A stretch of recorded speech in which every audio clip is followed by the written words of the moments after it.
Hello friends, Congo movie official trial వచ్చిందనమాట. ఒకటి మట్టికి క్లియర్ గా చెప్పబోతున్నాను. ఈ సినిమా తమిళ్ని నెక్స్ట్ లెవెల్ కి తీసుకెళ్ళిద్ది అనమాట. వాళ్ళు చాలా రోజులుగా ఏడుస్తూ ఉన్నారు. బాహుబలి ఉంది, ఆర్ఆర్ ఉంది, వాళ్ళకి చాలా గొప్ప సినిమాలు ఉన్నాయి. మాకు ఆ గొప్ప సినిమాలు ఏంట్రా బాబు అని చెప్పి బాధపడుతున్న వాళ్ళందరి ఏడుపులు తీరడానికి వచ్చినటువంటి మూవీ.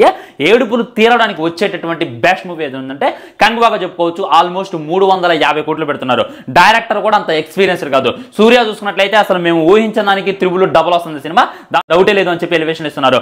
బాబీ డియోల్ ని పెట్టారు. అసలు ఏం చేయబోతున్నారా అనేటటువంటి అన్నిటి కూడా పులి స్టాప్ పెట్టేశారు అనమాట. నిజంగా విజువల్ ఎఫెక్ట్స్ అయినా అదంతా కూడా డార్క్ థీమ్ లో పెట్టలే కానీ మనకి ఎక్కడ కూడా గ్రాఫిక్స్ అనేటటువంటి ఫీలింగ్ కలగలేదు. ముఖ్యంగా సూర్యాబాయ్ ముసల్ని చంపి లేపినప్పుడైతే నిజమైనటువంటి ముసలి అనేటటువంటి ఫీలింగ్ కలిగింది అనమాట. ఇక్కడంతా కూడా రెండు జాతుల మధ్య యుద్ధం అని చెప్పి క్లారిటీగా అర్థమవుతుంది.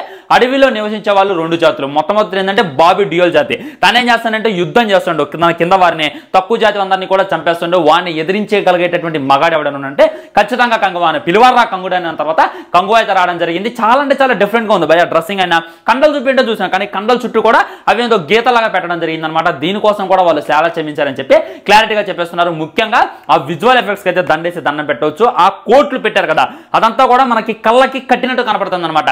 ఎక్కడ కూడా ఒక రూపాయి వేస్ట్ చేయనటువంటి ఇండస్ట్రీ ఏది ఉందంటే ఖచ్చితంగా తమిళ ఇండస్ట్రీ. దీంట్లో అయితే వాళ్ళు జస్టిఫికేషన్ చేశారనిపించింది అనమాట.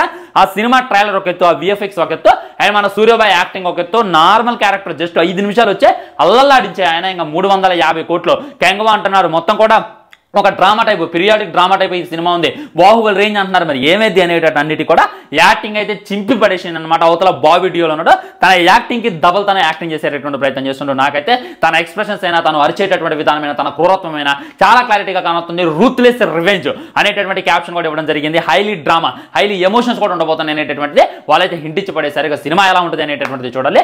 ముఖ్యంగా మ్యూజిక్ గురించి మాట్లాడుకోవాలి. వేరే లెవెల్ పడ్డది బీజం. ఎక్కడ కూడా కాపీ కొట్టిండ్రా డిఎస్పీ అనేటటువంటి ఫీలింగ్ కలగలేదు. బీజం కూడా చాలా అంటే చాలా ఇదిగా పడింది అనమాట. మొత్తం ఎలివేషన్ బీజం అయి ఉండొచ్చు, ఎమోషన్ బీజం అయి ఉండొచ్చు, అన్నిటి కూడా డిఎస్పీ కట్టిపడేషన్ అనేటటువంటి ఫీలింగ్ కలిగింది అనమాట. అండ్ క్లైమాక్స్ లో అయితే ఒక కామే ఉండబోతుంది. నాకు తెలిసి కార్తిక్ వచ్చేటటువంటి అవకాశం ఉందని చెప్పి నేనైతే అనుకుంటున్నాను. ఎందుకంటే కార్తిక్ కూడా ఈ సినిమాలో చిన్న కామే రోల్ ఉందన్నమాట. పెద్ద హీరోనే నేను పెట్టారా, మరి పార్ట్ 2 కోసం ఎలా ఎండ్ చేస్తారు అనేటటువంటి అంతా కూడా ట్రైలర్ లాస్ట్ లో పెట్టారు. అంటే బాబీ డియోల్ ఈ సినిమాలో మొట్టమొదటి విలన్, ఆ తర్వాత కాంగువా పార్ట్ 2 ఉంది, దాంట్లో ఇంకో విలన్ ఉంటాడు అనేటటువంటిది చెప్పబోతున్నారు అనమాట. మోస్ట్లీ అవాయిడెడ్ మూవీ అని చెప్పి నాకైతే ట్రైలర్ చూసాక క్లారిటీగా అర్థమైపోయింది. మీరైతే డెఫినెట్గా వెళ్ళి చూసేటటువంటి ప్రయత్నం చేయండి. తెలుగులో ఇంకా రాలేదు కదా బ్రో ఈ వీడియో చేసే టైంకి అనేటటువంటి డౌట్ పెట్టుకోమాకనే ఖచ్చితంగా వచ్చి ఉంటుంది. ఒకవేళ రాకపోయినా కానీ సబ్ టైటిల్స్ పెట్టుకొని చూసేటటువంటి ప్రయత్నం చేయండి. ఒక క్లారిటీ వచ్చేస్తుంది అనమాట. నీ చేయి కోసినా నా చేయి కోసినా రక్తం ఎర్రగానే ఉంది కదా అనేటటువంటి కేజీఎఫ్ డైలాగ్ కూడా నాకైతే గుర్తొచ్చింది అయ్యా. అదే ట్రైలర్ రివ్యూ గురించి మాట్లాడుకోవాలంటే మీకు ఏ విధంగా అనిపించింది ఈ ట్రైలర్ అనేటటువంటిది మీ హానెస్టీ కామెంట్ కింద తెలియజేసేటటువంటి ప్రయత్నం చేయండి. లైక్ చేయండి, షేర్ చేయండి, ఛానల్ సబ్స్క్రైబ్ చేయండి. ఇవన్నీ మాత్రం చేసింది. నమస్కారం.